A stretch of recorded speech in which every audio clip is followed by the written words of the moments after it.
Udah, itu motor. Bismillahirrahmanirrahim. Assalamualaikum warahmatullahi wabarakatuh. Alhamdulillahirrahmanirrahim. Wassalatu wassalamu ala rasulillah wa ala alihi wa sahbihi wa mawala. Perkenalkan, nama saya Umar Hafiz Khatib. Saya mahasiswa dari program studi perbandingan mazhab UNCRP Jakarta. Di sini saya akan memaparkan ringkasan materi dari mata kuliah Politik Hukum Islam di Indonesia yang diampu oleh Bapak Ali Mansur MA. Di sini saya akan menjelaskan materi tentang mata kuliah ini dari materi yang pertama sampai dengan materi yang keenam.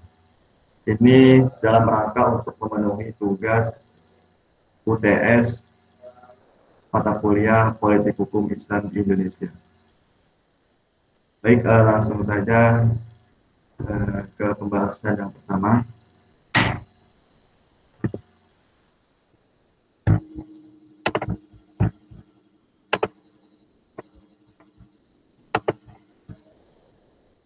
Materi yang pertama itu terkait pengertian politik hukum Islam, hubungan politik dan hukum, prospek penerapan dan pola pendekatan hukum Islam dalam perundang-undangan. Dalam materi ini, itu garis besarnya adalah membahas tentang bagaimana hukum syariat Islam dapat dilegislasi dalam undang-undang negara.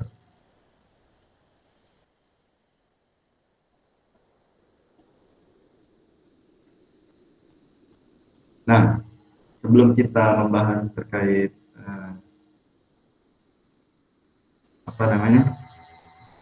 politik hukum Islam, kita artikan secara terkata dulu apa itu dimulai dari apa itu politik.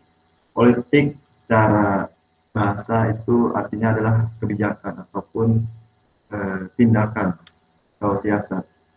Dan dalam konteks negara ini diartikan sebagai kebijakan pemerintah untuk mencapai tujuan negara. Jadi politik adalah suatu cara pemerintah bertindak untuk dapat mencapai tujuan negara tersebut. Dan hukum, apa yang dimaksud hukum? Hukum itu adalah peraturan yang mengatur segala tindak laku warga negaranya. Itu bisa diartikan sebagai perintah dan larangan. Tujuan daripada hukum ini adalah untuk mengatur supaya warga negara tidak berbuat dengan sendirinya. Dan juga sebagai mengatur agar kehidupan ini tidak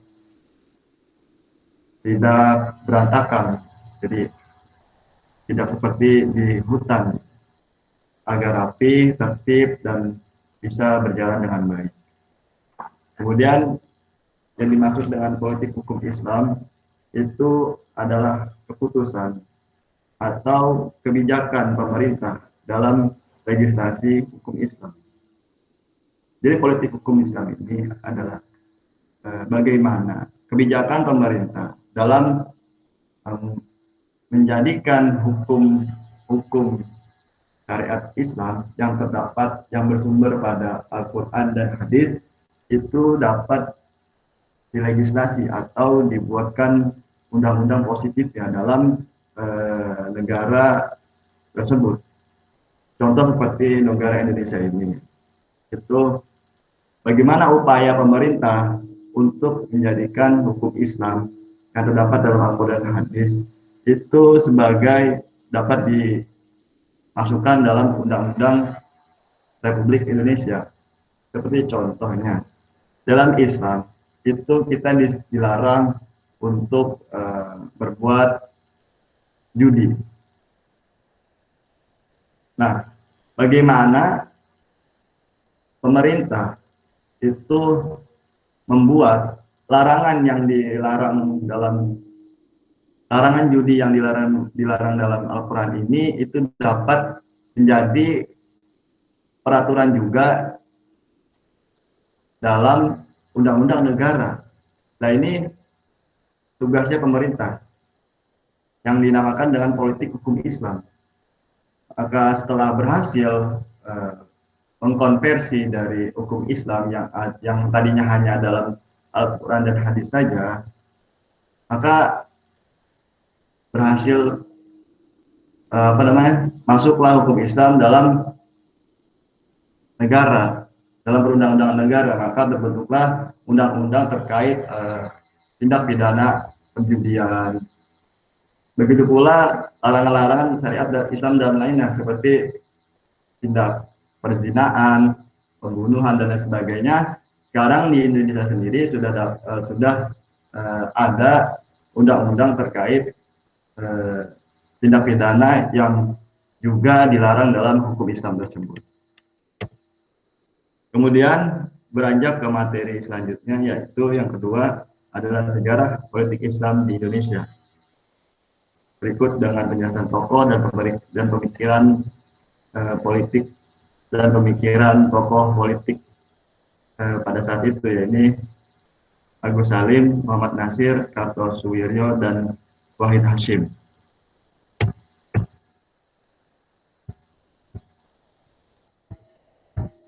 Yang pertama itu garis besar pembahasan tentang sejarah politik Islam di Indonesia serta pemikiran beberapa tokoh besar politik di Indonesia itu adalah garis besar pembahasan materi yang kedua ini. Langsung saja ke pemikiran Haji Agus Salim. Di sini beliau berpendapat bahwa pemerintahan Islam mengakui bentuk pemerintahan raja ataupun bentuk pemerintahan republik. Namun apapun bentuk dari pemerintahan tersebut, yang terpenting harus sama-sama menjunjung tinggi hukum-hukum Allah ataupun Al-Quran dan hadis. Dari sini Haji Agus Salim berpendapat bahwa suatu negara itu tidak mesti menggunakan bentuk pemerintahan negara yang imamah ataupun sistem kekhalifahan. Jadi menurutnya ini Islam bebas memberikan kewenangan kepada penganutnya untuk menentukan model pemerintahan apa yang dipakai untuk negaranya. Apakah itu sistemnya monarki ataupun republik, yang terpenting adalah semua sistem itu berlandaskan hukum syariat yang telah ditentukan oleh Allah Subhanahu wa taala. Kemudian pemikiran Muhammad Nasir. Menurutnya Islam itu hanya mengatur dasar dan pokok-pokok mengatur masyarakat manusia yang tidak berubah-ubah kepentingan dan keperluannya. Karena Islam ditetapkan untuk keselamatan masyarakat manusia. Contohnya, Islam memiliki kriteria atau ukuran ketika ingin dilantik seorang pemimpin atau menjadi seorang kepala negara maupun kepala daerah adalah agamanya, sifat dan tabiatnya, akhlak dan kecakapannya untuk memegang suatu amanah. Memimpin dan mengendalikan rakyat adalah kewajiban asasi dalam agama. Bahkan pelaksanaan agama tidak mungkin terrealisasi kecuali dengan adanya kepemimpinan. Terkandungnya hukum-hukum kenegaraan dalam ajaran Islam, dan ini merupakan bukti bahwa Islam tidak mengenal pemisahan antara agama dan negara. Jadi menurut pemikiran Muhammad Nasir ini, bahwa Islam itu tidak memisahkan antara agama dan negara. Namun Islam sendiri dalam menetapkan ketentuan untuk pemimpin itu mempunyai kriteria sendiri, yaitu salah satunya di sini disebutkan adalah dari agamanya harus Islam, sifat, tabiat, akhlaknya harus bagus, dan kecakapannya dalam mengurusi suatu urusan itu bisa dikatakan cukup amanah. Nah, ini adalah kriteria yang ditetapkan dalam Islam untuk seorang pemimpin. Menurutnya, agar suatu agama itu, pelaksanaan agama itu terlaksana dengan baik, maka perlu juga adanya kepemimpinan dalam suatu daerah ataupun negara. Bagaimana mungkin agama dapat terlaksana dengan baik, terakomodir dengan baik, kalau dalam suatu wilayah ataupun negara itu tidak memiliki kestabilan keamanan ataupun kepemimpinan yang bagus. Maka di situ umat beragama berpotensi tidak tenang dalam eh, menjalankan agamanya, bahkan eh, apa namanya, tidak terakomodir dengan baik. Mungkin bisa jadi timbulnya kerusuhan, diskriminasi dan lain sebagainya. Nah, menurutnya hal yang harus ditanamkan dalam Islam sebagai dasar negara itu ada tiga. Jika Islam dijadikan sebagai dasar negara, yang utama yang harus diperhatikan adalah konstitusi harus bebas dari tekanan-tekanan. Jadi konstitusi negara tidak boleh ada intervensi dari pihak manapun. Yang kedua adalah dasar negara harus berurat berakar dalam kalbu masyarakat. Jadi dasar negara itu menurutnya harus sudah tertanam kuat dalam tabiat masyarakat, dalam hati masyarakat, sehingga tidak ada kesan paksaan bagi masyarakat untuk menjalankan atau mentaati dasar negara yang telah ditetapkan. Yang ketiga adalah masyarakat jangan melanggar demokrasi. Bagaimanapun Islam itu mengajarkan sistem bermusyawarah, sistem uh, saling bertukar pikiran, saling berdialog. Nah, ini adalah salah satu bagian-bagian daripada unsur demokrasi. Yaitu di sini Muhammad Nasir menjelaskan bahwa masyarakat dalam suatu negara itu, khususnya umat muslim, jangan sampai melanggar demokrasi. Selanjutnya adalah pemikiran dari Kartosoewirjo. Pemikiran beliau tentang Pancasila, bahwasanya dia memahami Pancasila itu tidak layak untuk dijadikan sebagai dasar negara. Alasannya apa? Karena menurutnya Pancasila itu produk jahiliyah yang menandingi hukum Allah dan Rasulnya. Memang pemikiran Kartosoewirjo ini agak ekstrim. Kemudian pemikiran dia selanjutnya itu adalah bahwasanya seharusnya jangan menafikan realitas sosial yang menunjukkan bahwa Muslim di Indonesia adalah mayoritas. Ini adalah salah satu alasan beliau untuk menolak Pancasila sebagai ideologi negara, karena melihat daripada penduduk Indonesia sendiri itu mayoritasnya Muslim, maka seyogianya dasar negara yang harus diterapkan itu juga adalah dasar hukum Islam. Beliau juga berpendapat bahwa Pancasila merupakan refleksi dari berbagai ideologi seperti Shintoisme Jepang, animisme, dan Pancasila menurut dia ini adalah condong kepada ke ideologi komunisme. Jadi pada intinya Kartosoewirjo ini menolak Pancasila sebagai dasar negara, dan beliau menolak juga negara Kesatuan Republik Indonesia. Beliau lebih memilih untuk menggunakan hukum Islam dalam negara. Kemudian selanjutnya adalah pemikiran daripada Wahid Hashim. Beliau ini seperti yang terkait bersama adalah anak daripada ulama besar, yaitu Kiai Hashim Asy'ari, kemudian bapak daripada mantan Republik Indonesia almarhum Kiai Haji Abdurrahman Wahid atau yang dipanggil dengan Gus Dur. Menurut beliau, Wahid Hashim, menurutnya bentuk pemerintahan dan orang yang memerintah itu sebaiknya dipengaruhi oleh Islam, atau setidaknya nilai-nilai Islam bisa mengaruhinya. Jadi di sini juga dilihat bahwa Wahid Hashim condong untuk memenangkan nilai-nilai Islam atau hukum Islam dalam bernegara. Di sini terlihat dalam pemikirannya bahwa sebaiknya pemimpin itu diangkat dari orang-orang Islam, ataupun setidaknya negara di suatu wilayah itu nilai-nilai Islam bisa diterapkan.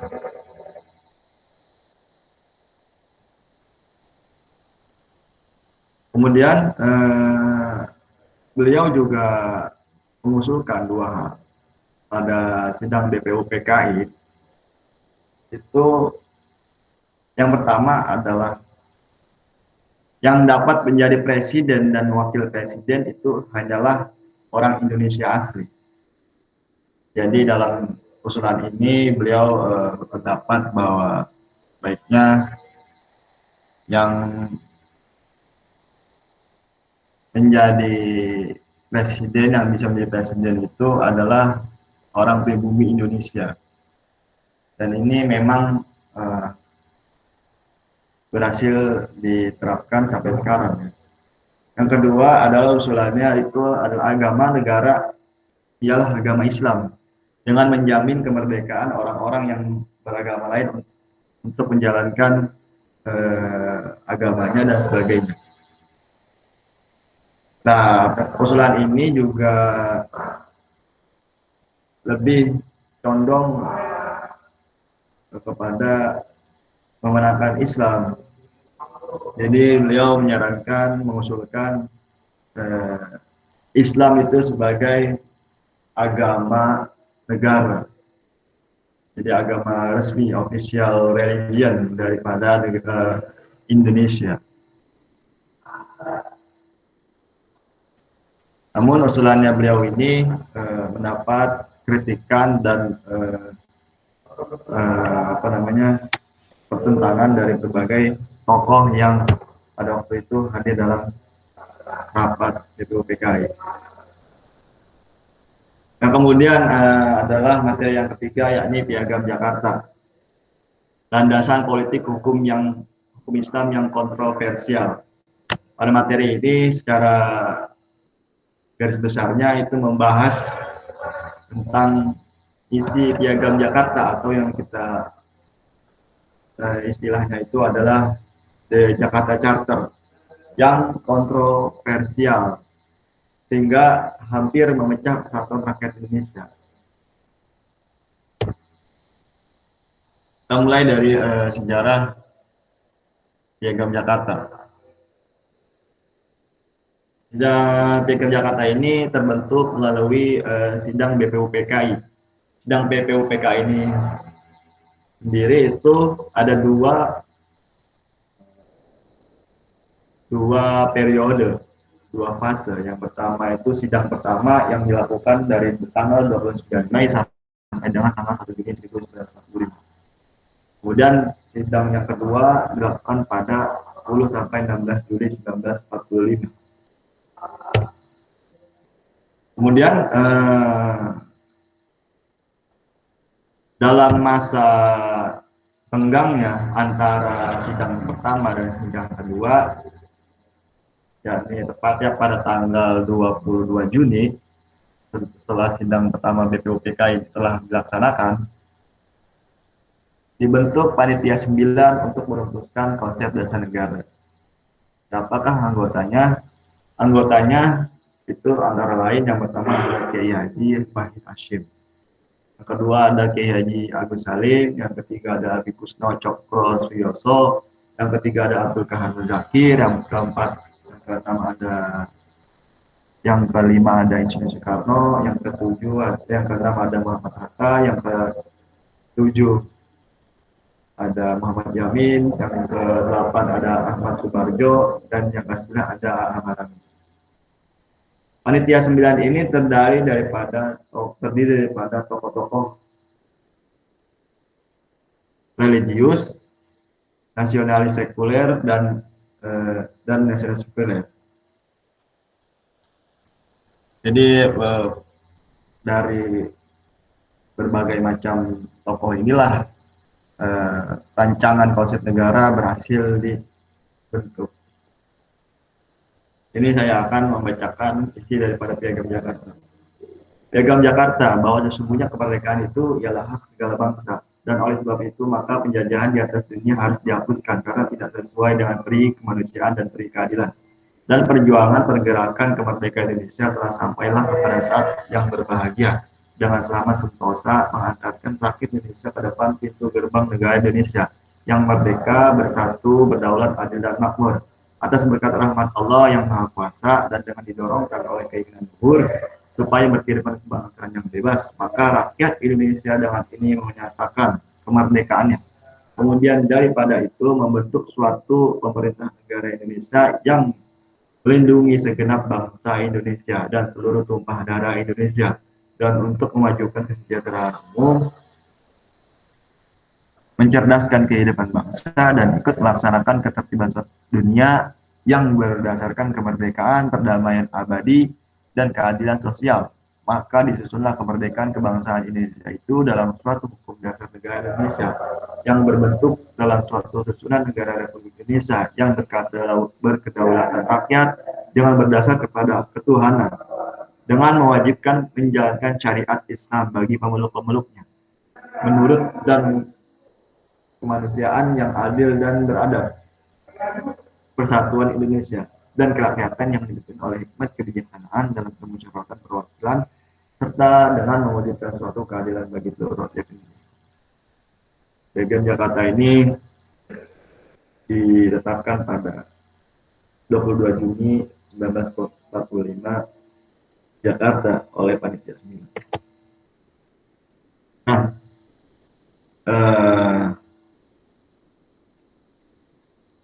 ada perubahan dalam Jakarta Cakar ini ataupun Piagam Jakarta ini. Ada 4 poin yang dirubah, yaitu kata mukaddimah. Mukaddimah ini diganti dengan kata pembukaan. Yang kedua adalah dalam preambul atau pembukaan Piagam Jakarta, anak kalimat berdasarkan kepada ketuhanan dengan kewajiban menjalankan syariat Islam bagi pemeluk-pemeluknya diubah menjadi berdasar atas ketuhanan yang Maha Esa. Poin yang ketiga yang dirubah adalah pasal 6 ayat 1. Presiden ialah orang Indonesia asli dan beragama Islam. Kata-kata dan beragama Islam dicoret.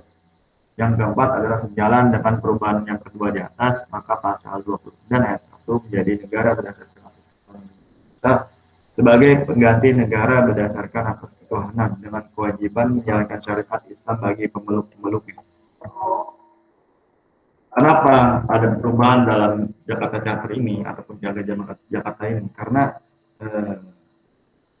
konsep awal atau rancangan awal di Jakarta Charter ini menimbulkan kontroversi antar umat beragama. Jadi ada umat dari kalangan non-Islam yang merasa bahwa Jakarta Charter ini mendiskriminasi agamanya. Jadi seolah-olah agamanya ini tidak dianggap, tidak dirangkul dalam negara kesatuan Republik Indonesia. Oleh sebab itu dari umat non-Islam memprotes bahwa sebaiknya jangan ada embel-embel agama Islam dalam Piagam Jakarta ini. Jika tidak, mereka mengancam akan berpisah dari negara kesatuan Republik Indonesia. Oleh sebab itu, maka ubahlah Jakarta Charter ini dengan perubahan yang telah disebutkan tadi. Kemudian materi yang keempat yaitu hubungan negara dan agama. Di sini garis besar pembahasannya adalah tentang keterkaitan dan juga peran Islam sebagai sebuah negara, sebagai sebuah agama dalam sebuah negara. Menurut Syekh Muhammad Saltud, hubungan agama dan negara itu demikian eratnya hubungan antara agama dan negara dalam ajaran Islam seperti fundament dengan bangunan, fondasi dengan bangunannya. Oleh karena itu wajar saja kalau dalam Islam terdapat ajaran-ajaran tentang kenegaraan di Madinah adalah telah membentuk suatu negara. Jadi Syekh Muhammad Saltud ini beranggapan bahwa agama sebagai fondasi dalam suatu negara. Dan jika tanpa yang namanya fondasi adalah suatu elemen yang sangat utama dalam membangun suatu bangunan. Jika bangunan dibangun tanpa fondasi, maka akan cepat rusak ataupun bahkan tidak bisa dibangun bangunan di atas. Oleh sebab itu, agama Islam merupakan fondasi yang mengokohkan bangunan suatu negara. Kemudian dari Imam Al-Ghazali, dia berpendapat bahwasanya agama adalah landasan bagi kehidupan manusia dan kekuasaan politik adalah penjaganya. Keduanya mempunyai hubungan yang erat. Politik tanpa agama bisa hancur, sebaliknya agama tanpa kekuasaan politik dapat hilang dalam kehidupan manusia. Kekuasaan politik atau negara merupakan penjaga bagi pelaksanaan agama. Ada tiga paradigma hubungan agama dan negara. Yang paradigma utama itu adalah paradigma bersatunya agama dan negara, yakni pemerintahan negara yang diselenggarakan atas dasar kedaulatan ilahi, karena kedaulatan itu berada di tangan Tuhan. Kedua ada paradigma kedua memandang agama dan negara berhubungan secara simbiotik, yakni hubungan timbal balik dan saling memerlukan. Di satu sisi agama memerlukan negara agar dapat berkembang, sebaliknya agar negara memerlukan agama untuk mendapatkan bimbingan moral dan etika. Yang ketiga adalah paradigma itu bersifat sekularistik. Sekularistik paradigma. Paradigma ini menolak baik hubungan antara integralistik maupun hubungan simbiotik antara agama dan negara. Paradigma sekularistik ini mengajukan pemisahan agama dan negara. Dalam konteks Islam, paradigma sekularistik menolak dasar negara pada Islam atau menolak determinasi Islam dalam negara. Jadi di sini paradigma ini membicarakan menolak Islam sebagai dasar negara. Jadi terpisah Islam dan agama dan negara itu dua hal yang terpisah. Faktor yang mempengaruhi hubungan antara agama dan negara di Indonesia ada tiga faktor. Yang pertama adalah faktor sejarah. Dari dilihat dari faktor sejarah bahwasanya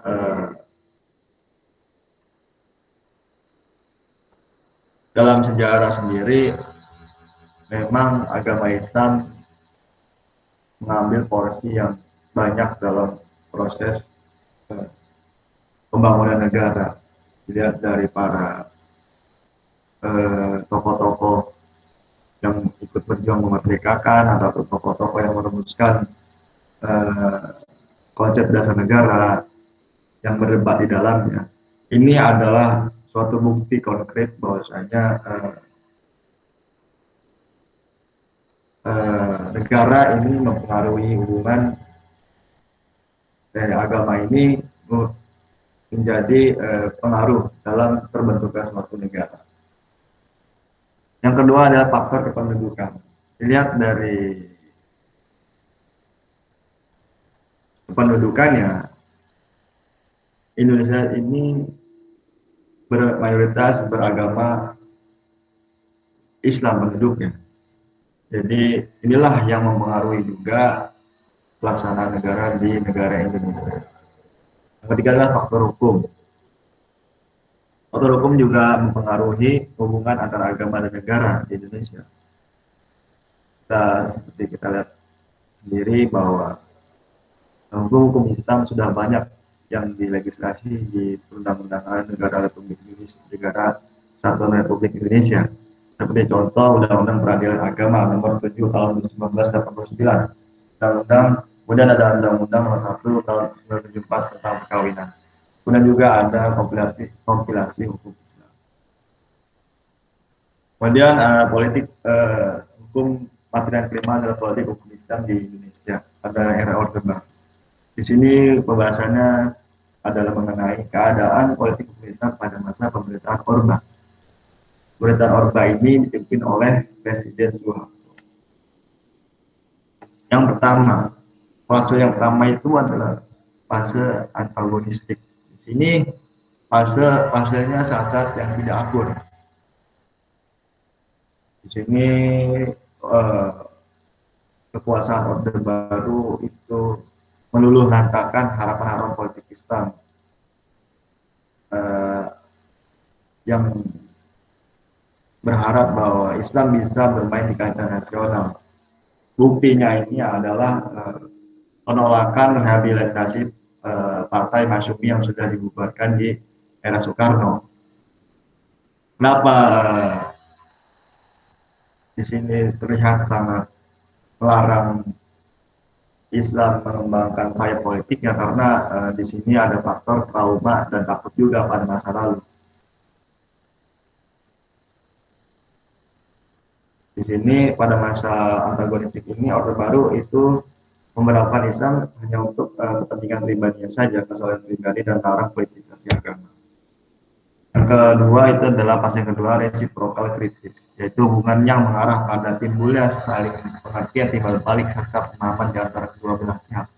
Dalam fase ini mulai timbul kesadaran pemerintah bahwa Islam merupakan denominasi politik yang tidak bisa dikesampingkan. Pada fase ini, Orde Baru mulai memandang Islam sebagai faktor dan modal yang tidak bisa dikesampingkan.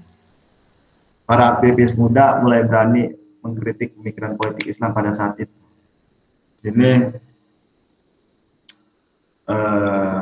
Orde Baru mulai memberikan perhatian terhadap Islam, tapi pada masa ini juga banyak aktivis muda yang mengkritik pemikiran politik Islam.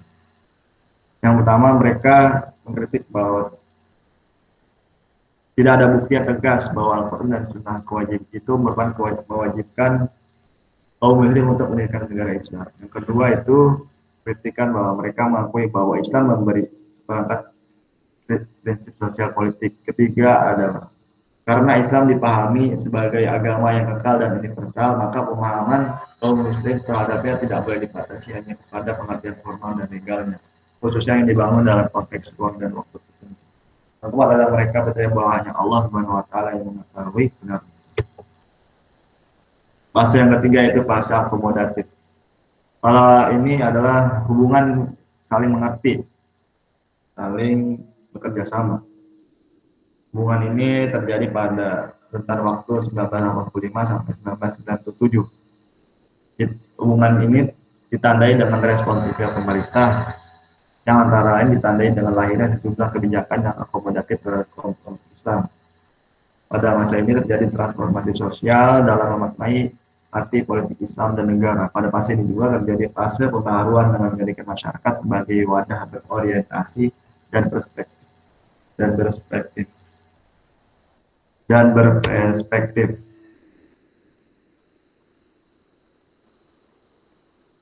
Sini ada bukti akomodatifnya, yakni salah satunya adalah akomodasi secara struktural. Sini mulai direkrut para pemikir dan aktivis Islam politik generasi baru ke dalam lembaga-lembaga eksekutif, birokrasi, dan legislatif negara. Jadi orang-orang cendekiawan Muslim mulai dimasukkan kepada pemerintahan. Kedua adalah akomodasi legislatif. Buktinya di sini ada 5, yakni disahkannya Undang-Undang Pendidikan Nasional tahun 1999, diberlakukannya Undang-Undang Peradilan Agama tahun 1989.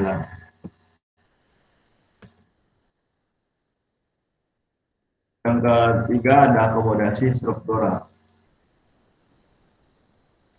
Di sini pemerintah mulai perhatian kepada agama Islam dengan menyediakan infrastruktur yang diperlukan guna membantu umat Islam dalam melaksanakan kewajiban agama mereka. Contohnya seperti pembangunan masjid, kemudian pendirian Bank Muamalah Indonesia, dan lain sebagainya. Yang keempat adalah akomodasi kultural. Mulai terjadi pergeseran politik Islam, para aktivis muda Islam sadar betul bahwa strategi atau upaya yang selama ini dilakukan masa Orde Lama dan awal Orde Baru oleh para pendahulunya adalah suatu upaya yang salah, sehingga dibutuhkan transformasi pemikiran baru dalam memahami pola hubungan antara Islam dan negara yang cocok pada masa sekarang dan yang akan datang. Ini para aktivis muda memperbarui pemikiran tentang pola hubungan antara Islam dan negara. Yang keenam itu adalah dinamika legislasi hukum Islam di masa Orde. Ini garis besar membahas tentang pembentukan hukum Islam di Indonesia pada era Orde Baru. Pada masa Orla dan Orba itu hukum Islam belum terakomodir secara baik. Kemudian baru pada era reformasi, hukum Islam baru diakomodir dalam hukum nasional. Hal ini tentunya terdapat unsur politis yang di dalamnya terimplementasi adanya multikulturalitas. Yang pertama, dinamika tentang Undang-Undang Nomor 1 Tahun 2004 tentang perkawinan. Ini dimulai pada tahun 1950 dengan diawali keputusan Surat Menteri Agama nomor B garis miring 2 garis miring 4299 tanggal 1 Oktober 1950 dengan membuat panitia pendidik peraturan perkawinan alat dan tujuh yang mana pada waktu itu pertama kali diketuai oleh Magister Teguh Muhammad Hasan dan berlanjut tanggal 22 Mei 1967 pemerintah secara resmi menyampaikan rancangan tentang pernikahan umat Islam, kemudian disusul dengan Undang-Undang tentang ketentuan pokok perkawinan pada bulan Oktober 1968. Kemudian tapi pada akhirnya tanggal 31 Juli 1973 Presiden memerintahkan DPR untuk menarik kembali rancangan undang-undang tentang ketentuan pokok perkawinan dan menyampaikan tentang rancangan undang-undang perkawinan. Akhirnya pada tahun 1975 Undang-Undang Perkawinan ini diundangkan tepatnya pada 1 April 1975 dan telah diundangkan juga peraturan pemerintah nomor 9 tahun 1975 tentang pelaksanaan UU nomor 1 dan Undang-Undang nomor 7 tahun 1989 tentang peradilan agama. Pada awal periode Kabinet Pembangunan 5, pemerintah mengajukan RUU Peradilan Agama, sebuah RUU yang secara langsung tidak mengatur perkawinan tetapi sangat berpengaruh terhadap keberadaan hukum perkawinan. Artinya pelaksanaan Undang-Undang Nomor 1 tahun 1974 dan aturan-aturan organiknya membutuhkan adanya peradilan agama seperti halnya disebutkan dalam pasal 39 ayat 1 dan pasal 63 ayat 1.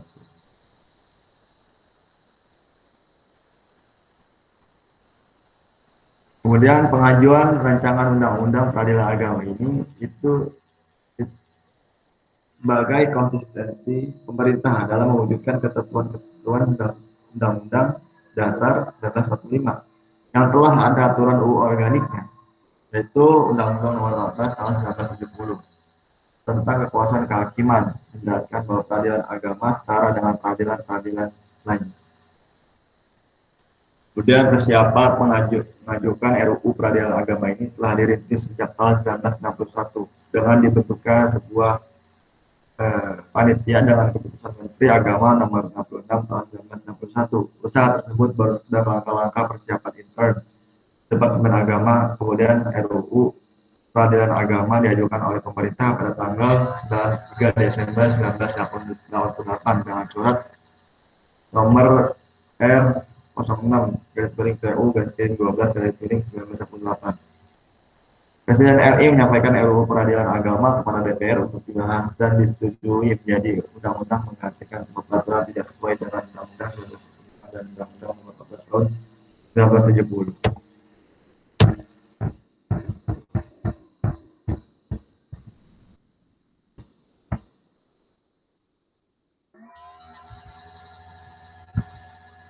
Kemudian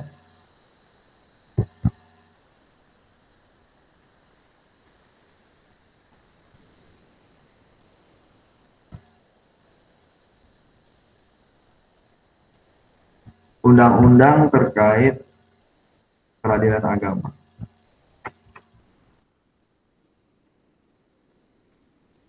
Undang-Undang Nomor 7 Tahun 1999 tentang peradilan agama. Di sini tadi dalam rancangan undang-undang ini terdapat dinamika politik di dalam maupun di luar gedung DPR. Dalam gedung DPR sendiri banyak perbedaan pendapat tentang peradilan agama ini yang dimunculkan diantaranya oleh fraksi Persatuan Pembangunan, fraksi Pembangunan, fraksi Partai Demokrasi Indonesia, dan yang keempat adalah fraksi Angkatan Bersenjata Republik Indonesia atau FABRI. Kemudian dinamika yang terjadi di luar gedung DPR antara lain adalah bahwasanya RUU Peradilan Agama tidak diperlukan karena perlu kesatuan peradilan dalam rangka unifikasi hukum. Yang kedua, RUU Peradilan Agama tidak diperlukan dan menghendaki supaya dibubarkan karena pelaksanaan hukum Islam bergantung kepada umat Islam itu sendiri. Yang ketiga adalah pihak non-muslim dan sekuler menolak RUU peradilan agama karena jika salah satu agama dijadikan agama negara akan menambahkan fundamentalisme dan ekstremisme.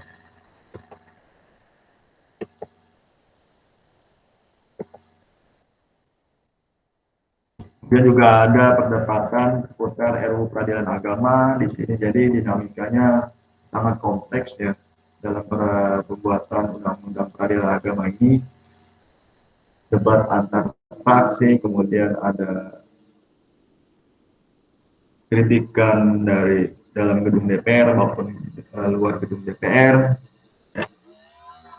Nah, diantaranya adalah di sini perdebatannya adalah RUU peradilan agama tidak berkaitan dengan Piagam Jakarta dan pembentukan negara Islam. Yang kedua adalah negara dan agama mempunyai otoritas, salah satunya tidak saling mencampuri urusan satu sama lain.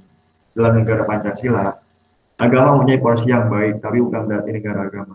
Yang ketiga adalah pengakuan RUU PA oleh negara adalah realisasi dari pelaksanaan pasal 10 ayat 1 Undang-Undang Nomor 1 Tahun 1970 tentang kekuasaan hakim. Kemudian terkait Undang-Undang Nomor 1 Tahun 1999 tentang kompilasi hukum Islam.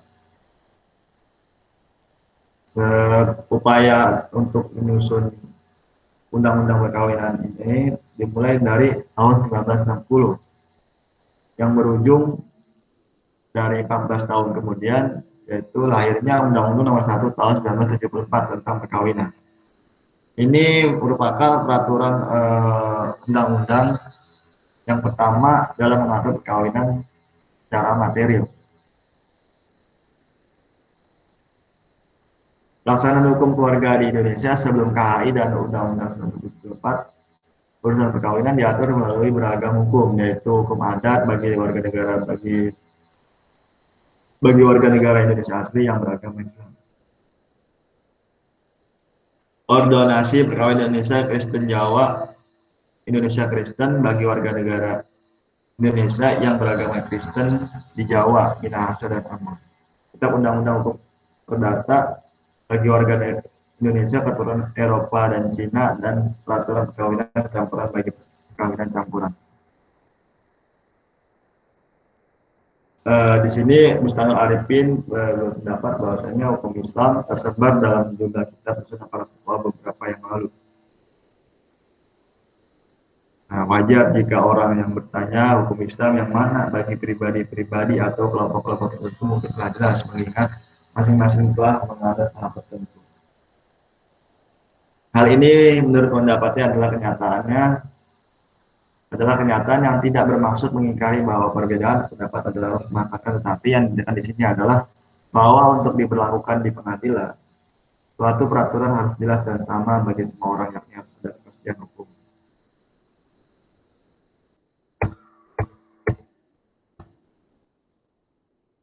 Populasi hukum Islam sendiri itu terdiri atas 3 buku. Yang pertama ada tentang perkawinan, buku yang kedua adalah tentang kewarisan, dan yang ketiga adalah tentang pewakafan. Pembagian buku ini itu tujuannya hanya untuk mengelompokkan bidang hukum yang dibahas. Yang pertama tentang perkawinan, kewarisan, dan pewakafan. Nah, itulah pembahasan materi dari materi pertama sampai 6 untuk pelaksanaan ujian tengah semester daripada mata kuliah politik hukum Islam di Indonesia. Kurang lebihnya mohon maaf. Wassalamualaikum warahmatullahi wabarakatuh.